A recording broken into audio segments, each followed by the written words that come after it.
Bom dia para você, bom dia para sua família. Nós estamos começando Palavra do Cardeal. Você sabe, você conhece que todo domingo nós temos aqui um encontro muito agradável com Dom Odilo Scherer, Cardeal Arcebispo de São Paulo, que vem, como eu disse, toda semana conversar com você, com sua família, sobre a igreja, sobre a vida na igreja, para que a gente possa, conhecendo, amar cada vez mais essa nossa igreja. Bom dia, Dom Odilo.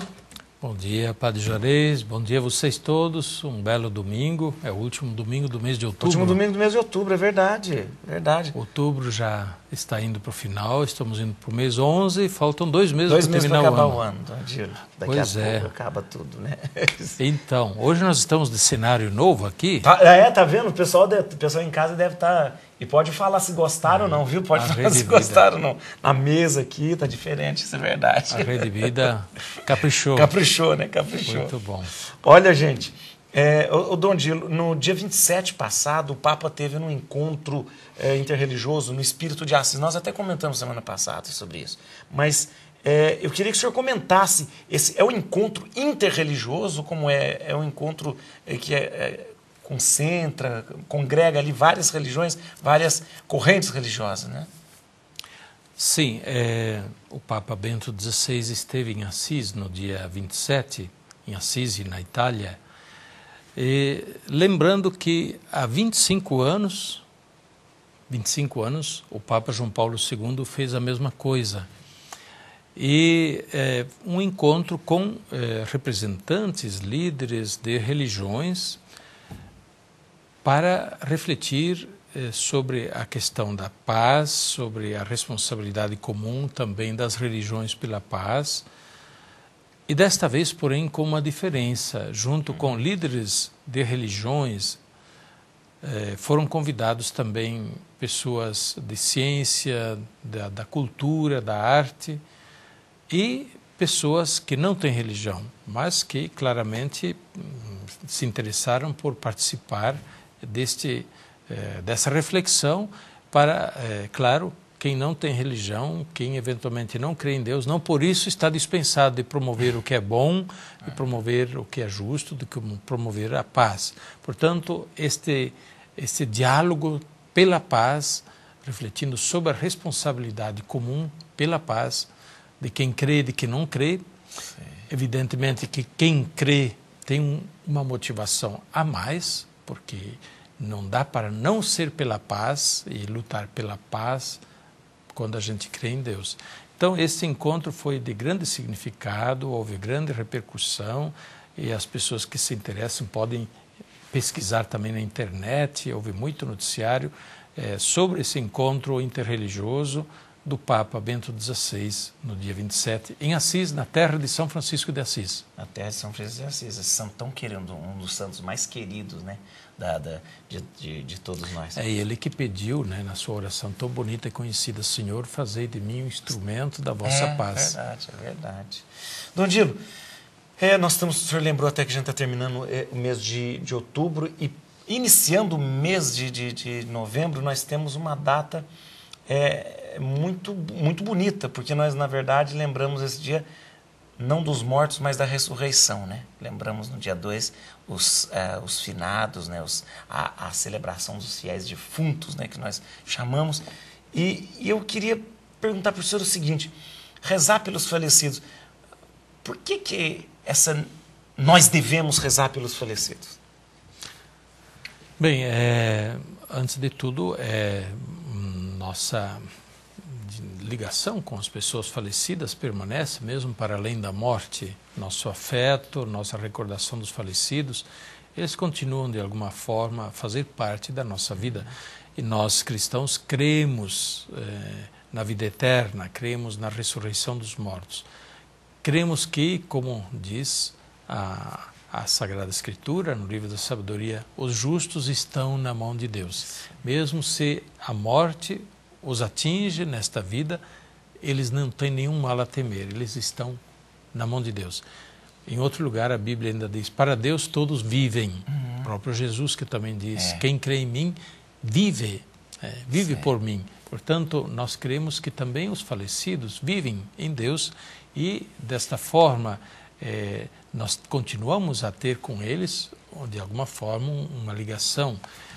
Evidentemente que isto não significa que nós temos culto aos mortos. Isso. Mas temos um afeto humanamente compreensível, que continua a recordação dos falecidos diante de Deus, mantém um vínculo nosso com os falecidos. Mas, por outro lado, porque nós cremos, e a palavra de Deus nos ensina que a nossa oração pelos falecidos vale para eles. Sim. A igreja intercede pelos que, seus filhos ou não seus filhos, sim, mas pelos que já partiram desta vida, e os recomenda a Deus. É a oração de intercessão pelos falecidos. E, finalmente, a nossa participação, afinal, a nossa ida ao cemitério, a recordação dos fiéis defuntos, dos falecidos, no dia 2 de novembro, de modo todo especial, tem a finalidade de valorizar mais a vida. Sim. Nós lembramos dos mortos, mas para lembrar dos vivos, isto é, que nós vivemos e a nossa vida é preciosa. E por isso mesmo, enquanto vivemos, nossa vida é importantíssima, deve ser bem vivida, bem aproveitada, porque a vida passa e um dia nós também morreremos. E, é claro, cessa, quando a gente morre, o tempo de praticar o bem.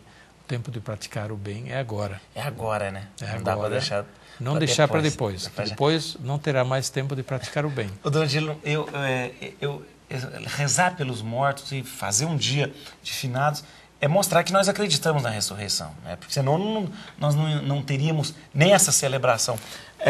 Nós rezamos no credo, creio na ressurreição e na ressurreição dos mortos. É parte da nossa fé católica, é parte da nossa fé acreditar na ressurreição, né? Exatamente. Nós poderíamos dizer, se eu não acredito na ressurreição, eu não posso dizer que eu sou católico ou cristão. Bem, eu continuo católico, mas me falta algum elemento importante da fé católica. Sei. A minha fé católica deixou de ser completa. Sei. Quando eu excluo algum artigo do Creio em Deus Pai, eu não deixo de ser católico, mas eu fico menos católico. Menos católico. Eu deixo de integrar elementos importantes da minha fé, da fé da igreja. Por isso, a gente tenta, muitas vezes, particularizar a fé que é da igreja. É a igreja, sim, que crê. E nós somos parte dessa igreja que crê. Então, eu não posso dizer, eu creio nisso, mas não creio naquilo. Eu sou parte de uma igreja que crê e eu creio naquilo que a igreja crê. Sim. Creio com a igreja e creio como a igreja crê. Você está em comunhão, né? É por isso, é comunhão de fé. Comunhão de fé. A igreja é a comunidade de fé. De fé. Por isso, esse é um problema que hoje precisaria ser refletido mais vezes. Nós vivemos numa cultura individualista. Uma cultura que põe o sujeito lá nas nuvens, sim, subjetivista. Sim. Então, tudo de acordo com o que o sujeito quer, gosta, aceita, não aceita. O sujeito é o centro do mundo. Em vez, não, existe uma realidade que vai além do sujeito. E o sujeito ou aceita ou não aceita, mas não é porque não aceita que aquela realidade não existe. Então, nas questões de nossa fé, a gente não deve fazer... creio nisso, mas naquilo não creio. Creio nisso, mas naquilo não creio. O que me convém e o que não convém. Nós cremos naquilo que a igreja crê. Cremos com a igreja. E quando achamos, às vezes, difícil em algum artigo de fé, a gente deve se colocar na fé da igreja. É difícil para mim crer em alguma coisa. Eu creio com a igreja. E eu fico tranquilo. A igreja não erra naquilo que crê, porque ela é assistida pelo Espírito Santo para não crer de forma errada. Dom Odilo, que pena que a gente já terminou e é tão gostoso esse momento. Queria que o senhor terminasse, então, justamente como o senhor sempre faz, nos dando a bênção para esse domingo. Pois nós queremos lembrar, de modo todo especial, os nossos falecidos. Recordamos também na oração, na bênção, na intercessão junto a Deus. Não deixe de oferecer missa, a celebração da missa, que é a oração mais preciosa, pelos falecidos. Jesus morreu pelos vivos e pelos que já faleceram. Portanto, entregou a vida para que todos tenham vida por meio dele. A bênção de Deus Todo-Poderoso, Pai, Filho e Espírito Santo, desça sobre vós e permaneça para sempre. Amém.